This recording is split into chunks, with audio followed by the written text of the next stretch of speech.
the Charity of the Week. Please tell us your name and charity. Mary Doyle, and I head up to Cruse Bereavement Support Isle of Man. How did the charity start and what is its purpose? I don't exactly know the full history, but I know it started in 1988, and the main purpose was to support people who were bereaved, whether they were children, young people or adults, and that could be giving them advice or support or information or anything they actually needed at that time. And obviously that's nearly 38 years and we've evolved quite a lot since then. Tell us about your team. We're a very small team, as I say. I head up the charity, I'm chief executive, and then we've got Mark, who is head of operations, but that sounds really impressive because it's really just very busy a lot of the time. And then a part-time administration lady, and then we employ 2 children and young people bereavement specialists, Sonia and Claire. Who is the charity for? I think it's for everybody that's struggling with grief.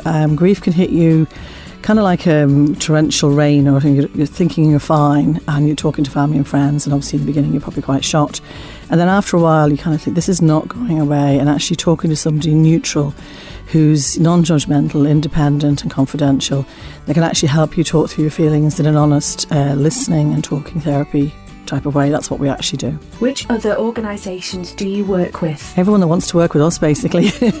We're such a small team, and I kind of think it's really important that we stick to what we actually do. So bereavement support is exactly what we do.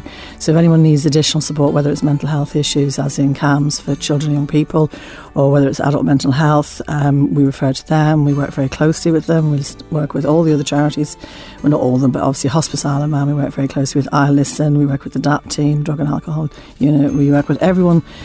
We put really everything we do is putting the patient or client, whichever way you want to describe it, our customer at the centre of everything, and seeing what their need is. We will stick to bereavement support in whatever support they need. What are your main goals? I think our main goal is to make sure that somebody that's very bereft and can't actually talk through or think through their emotions, one of our bereavement volunteers, if it's an adult, can actually help them develop coping mechanisms and resilience. We don't take away the pain. There's no magic formula. You have to go through all the range of emotions, and that can change, as I say, every day, every hour. But just developing resilience so that actually one day you kind of think, actually I didn't feel too bad today. And I see it myself that when clients come in, they can't make eye contact. They're quite, kind of introverted themselves. And over the weeks, they start to realise that death is part of life, but that doesn't make it any less sad. So we're trying to make them a bit less sad, to deal with their emotions and hopefully get on with their lives. How do you see the charity developing over the next 5 years?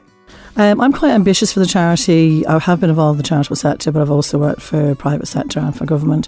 And I think the charity should stay fit for purpose. By that I mean we should evolve and develop it. The language of intergenerational youngsters use different language than your boomers or your Generation Z or your millenniums, so it's kind of evolving and keeping up with all the pace of all that. It's very important to me.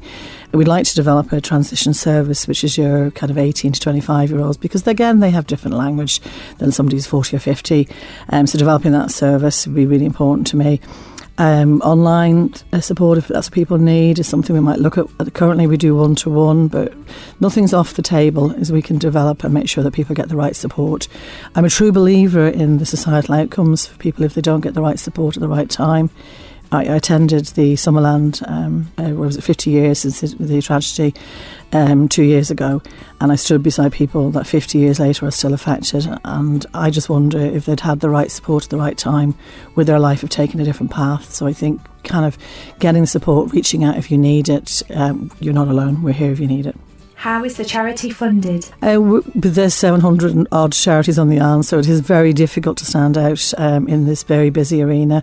We do get 5% of our overall funding from the Department of Health and Social Care, and we have some fantastic donors that support us, but we're always looking to continue to raise funds. We will be posting a deficit this year for various reasons, but it's a tough environment to raise money, so anyone who ever wants to do anything for us or get involved, we're always looking to financially make sure we're secure. Ultimately, even with a small team, we have to turn the lights on, we have to make sure that it's a warm environment. We refurbished the offices this year to make sure it's everyone's comfortable when they come in to have therapy. We put a waiting room in so you get your privacy. But it's a hard gig to raise money. I'm a chief executive. I also do a lot of fundraising. We do a couple of events a year, but it is tough out there. But we rely on the generosity of individuals and companies, and anyone to do anything for us, we'd be delighted. How can people support you? People do regularly send us emails about volunteering, but because our training for our bereavement volunteers is a 3-month bespoke course which we hold every 2 years, it's not something we can take extra volunteers, and obviously everyone has to be DBS checked to make sure that they are compliant, and safeguarding is very important to us. So it's really, if they want to do any of the main events like the parish walk or the end-to-end or anything like that, or book collections we're always very grateful for, or just anything really. We are very lucky, and we're a very, very generous island. People will give, but they slightly avoid the subject of death. And I know when I give talks to organisations, it kind of shy away from it, like it's not going to happen to them. And obviously it is going to happen to everybody, and we need to be there. The societal outcomes for people who don't have the support when they need it doesn't even bear thinking about. So, anyone can get involved, reach out. We're on very busy on Facebook and Instagram and LinkedIn and X, and our website's available as well. So just reach out and think, I'd like to kind of help you. We'd always be very grateful. Where can people find out more? Our website is cruse.org.im, and we've got all the information about how you self-refer, how you find out more information. There's leaflets on there so people can look at that. And then we're very busy on social media, which is Facebook, which is Cruse, handle is Cruse IOM.